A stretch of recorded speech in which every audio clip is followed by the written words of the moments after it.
আসসালামু আলাইকুম। স্বাগতম রমণীর রান্নাঘরে। আজকের রেসিপি কলার পিঠা। চলুন দেখে নিই কলার পিঠা বানানোর জন্য কি কি উপকরণ লাগবে। কলা, চালের গুঁড়া, চিনি, সয়াবিন তেল, পানি। কলার পিঠা বানানোর জন্য আমি প্রথমে একটি পাত্র নিয়েছি। পাত্রটি পরিষ্কার করে নিয়েছি। এই পাত্রে আমি পাকা কলা ছোবলা ছাড়িয়ে রাখব। পাকা কলা ছোট সাইজ বড় সাইজ যে কোনো হলেই হবে।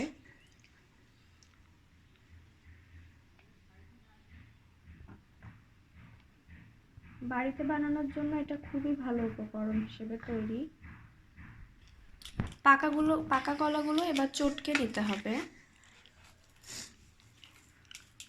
আপনার বাড়িতে যদি বেশি গেস্ট থাকে বা বেশি প্রয়োজন হয় তাহলে আরও পাকা কলা নেওয়ার দরকার হবে। আমার কাছে 4টা ছিল, এই জন্য 4টা দিয়েই আমি বানাচ্ছি।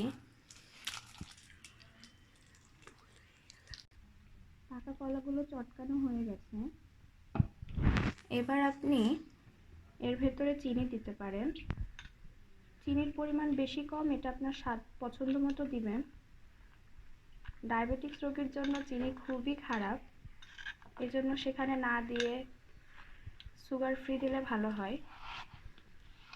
চিনি আর কলা খুব ভালোভাবে মিশিয়ে নেবেন।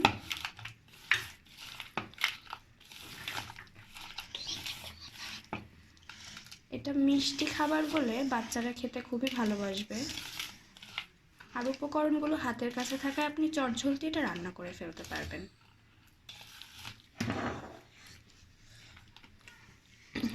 চালের গুঁড়া পরিমাণ মতো,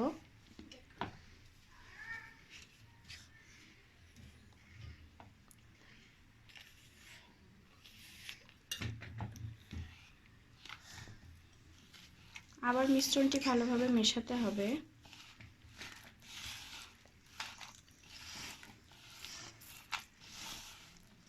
মিশ্রণটি খুব বেশি পাতলাও হবে না, খুব ঘনও হবে না।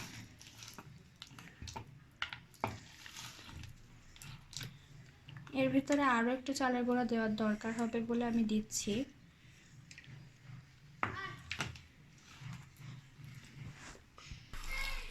আমার মাখানোটি প্রায় হয়ে এসেছে। খুব ভালোভাবে মাখাবেন যেন এর ভেতরে কোনো গুঁড়া গুঁড়া না থাকে। আমার এই মিশ্রণটি খুব ঘন হওয়াতে আমি সামান্য পানি দিচ্ছি, খুবই সামান্য, বেশি পানির দরকার হবে না। এবার মিশ্রণটি খুব ভালোভাবে মেশাবেন। আমার মেশানো হয়ে গেছে। আপনারা দেখতে পাচ্ছেন এর ভেতরে কোনো দানা দানা নেই, খুবই সুন্দরভাবে মেশানো হয়েছে। এবার আমি ফ্রাইং প্যানে তেল গরম করতে দিব। এবার আমি ফ্রাই প্যানটা অন করছি। এবার আমি গ্যাসটা জ্বালিয়ে দিলাম। ফ্রাই প্যানটা গরম হবে। ফ্রাই প্যানে যদি পানি থাকে তাহলে মুছে নিতে পারেন, বা এটা একটু আঁচে ধরলেই পানিটা শুকিয়ে যাবে। ফ্রাই প্যানটা গরম হয়ে এসেছে। এবার আপনি ফ্রাই প্যানে সয়াবিন তেল দেবেন। হ্যাঁ, তেলটা গরম হয়ে এসছে। এবার আমি মিশ্রণটা তেলে এইভাবে গোল গোল করে ছেড়ে দেব।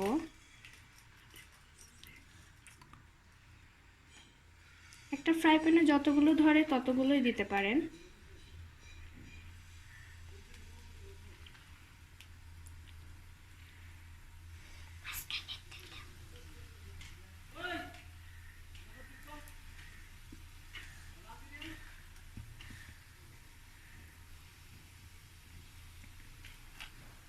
এবার এগুলো ভাজতে হবে।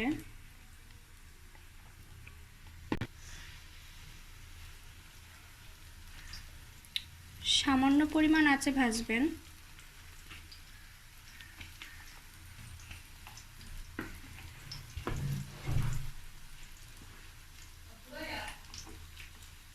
এবার এটা উল্টিয়ে দেবেন।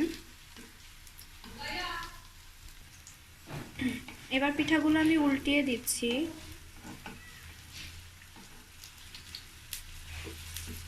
হালকা হালকা বাদামি হয়ে আসলে বুঝতে পারবেন যে পিঠাটা হয়ে গেছে।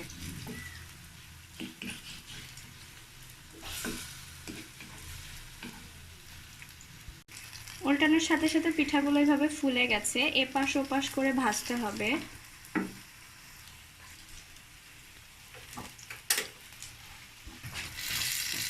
লক্ষ্য রাখবেন যেন পুড়ে না যায়। আমি পিঠাগুলো এইভাবে ভাজতে থাকছি। এটা ডুবো তেলে না ভাজলেও হবে। প্রায় হয়ে এসছে আমার পিঠাগুলো হয়ে এসছে। এই যে হালকা বাদামি রং হয়ে গেলে বুঝবেন যে পিঠাগুলো হয়ে এসছে। এবার আপনি আপনার মতো করে পরিবেশন করবেন। পিঠাগুলো এবার একটি পাত্রে ঢেলে নিচ্ছি।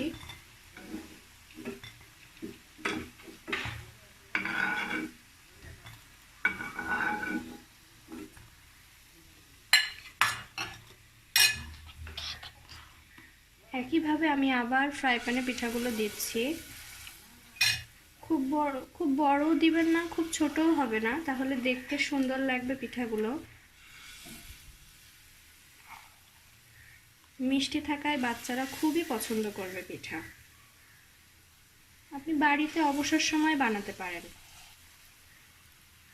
রান্না করতে আমাদের সবারই কম বেশি ভালো লাগে। পিঠাগুলো আবার আগের মতো করে উল্টে দিবেন।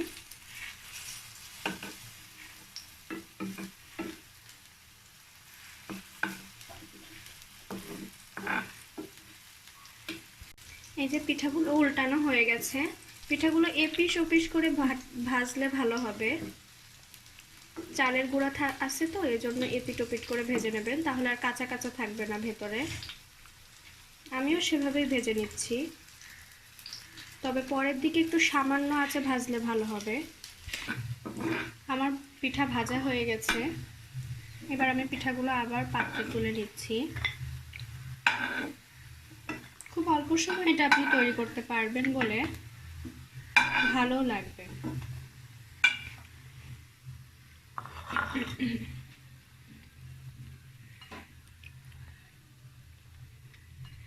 এরই মধ্য থেকে হয়ে গেল আমার ডিমের পিঠা।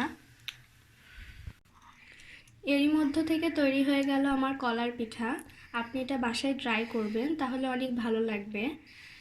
আমাদের রমণীর রান্নাঘরে এরকম রেসিপি দেখানো হয়।